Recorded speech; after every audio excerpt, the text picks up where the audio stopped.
Please, before you watch the complete video, note that if you didn't know, you can now move to Spain with your family members as an international student. That is to say, you can now move with people, your children or maybe your husband, to Spain as an international student. Maybe you have to submit your marriage certificate, birth certificate, but you must show proof of relationship. And remember, if you must move with them to Spain, you have to submit document number 1, 2, 3, 6, 7, 8, 9, 12. All right. In certain cases, document number 10. And let me tell you which documents they are from my list here. Document number 10 include proof of residency in the consular district. You are going to watch the entire video. Then document number 1 and 2, 3 include a national visa application form for the person you are moving with.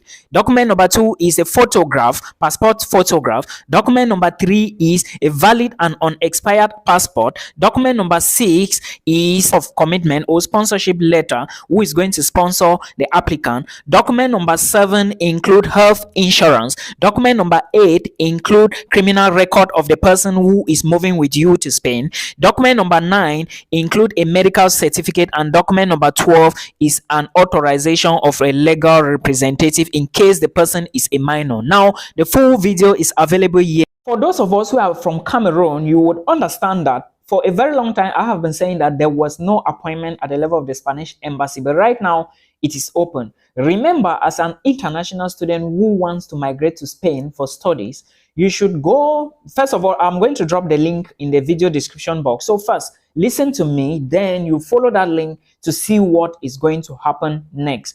According to the Spanish embassy, there are spots available for international students to book appointment as I speak. But you have to remember that these spots may be limited. So the Spanish authorities are saying that the Spanish embassy, I mean here, they are saying that there are spots available for 80 students. So they need just 80 students. For study visa, there are a lot of visas: study visa, research visa, short stay visas, Schengen visas, a whole lot of other visas, even family reunion visas. But for now, there are only some certain visa categories that are open for international students. Like the first one is the student visa. So if you have an admissions letter in a school in Spain, being it maybe a private institution or a public institution, this is the time for you to apply for your visa. And there are documents required. All right, you need documentations, you need visa fees, and of course proof of funds, which is part of the documents, and I will be talking about this at the end of the video. Let's start with the very first requirement that you need. Remember, I have said that there are various programs. So if you want to go for a doctoral program, if you are going for master's degree, bachelor's degree, maybe training programs, certificate programs, anything that relates to school or per programs, then this is a visa type you should apply to, the D-type visa. Remember, there are various D-type visas, but what you are taking is the study visa, which is the national visa. All right, so make sure you follow up very well from the website. Now let's take a look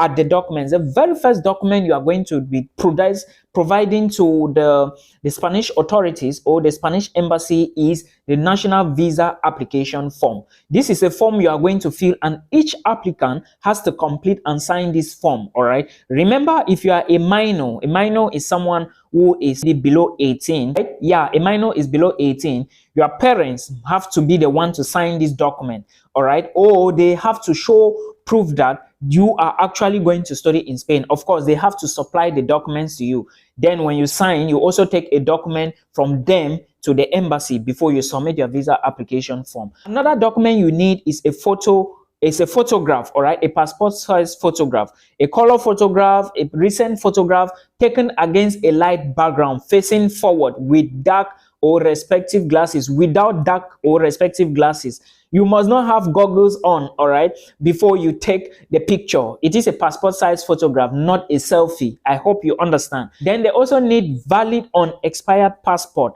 A valid unexpired passport is a passport that is still valid for the duration of the visa. Let's assume that maybe you are getting a visa for 1 year. Then you need a passport that is more than 1 year 3 months. Remember, passports that have been issued for the past 10 years are not going to be accepted. All right, the Spanish embassy doesn't accept passports that were maybe have been done for over 10 years, because I know there are some countries that will issue you passports for over 10 years. So please, you have to put this into consideration. Then another thing you need is a photocopy of your national identity card.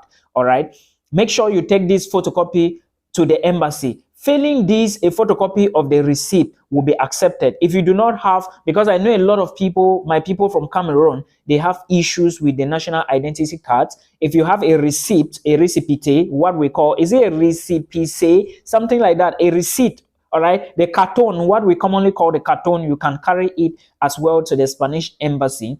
Then what you need again are photocopies of previous and current visas. Schengen visa, UK visa, US visa, Canada visa, Japan visa, Australia visa, if any. So if you have traveled to any of these countries before, or to the Schengen zone before, and you have old visas or you have current visas, scan them, take photo of them, or let me say photocopy them, then you attach to their files and you carry them to the embassy. There is a way you have to adjust the file, so please put this into consideration. It is very, very important. Now, this is to draw your attention to what I've always been saying. I have always said that when you go to a particular country, make sure you keep track of that country. Do not be legal. Do not commit crimes. Do not commit problems. All right. Do not look for trouble, because in case you are deported from one of these countries now, for you to get this Spanish visa is going to be a problem for you, because they are going to dig back into this. Remember, if they are asking for this, they have a connection with these various embassies. That's any country in the Schengen zone. The Spanish embassy has a connection with the US embassy, Canadian embassy, Japanese or Australian embassy. If they are asking you this, you have to be careful. This is to tell you that any country you want to go, you have to be careful, because everything is changing. A lot of things are changing now. Before you know, they will get you if anything happens in one particular country or the next. Proof of acceptance is another document, that is your offer letter of the training program or the study program or the voluntary activity or the internship. Original and a copy of the document. Now, remember, when you get an admission to a Spanish university or a Spanish college or something like that, let me put it this way, or a training program, they are going to send you an original copy in an envelope and they will equally mail it to you. All right. I think they mail it. Most schools in Spain mail it. For some of my students, they have the mail copy, like in an envelope. They have to send through DHL, right, to you. So that is the proof of the acceptance. And there are cases to this. Acceptance and an authorized teaching center to carry out full-time study program is what they need for you. That is document number 1. Acceptance at a research or training center is accepted. Acceptance for a non-remunerated internship, I beg your pardon my English, all right, remunerated internship on basis of a signed agreement is also accepted.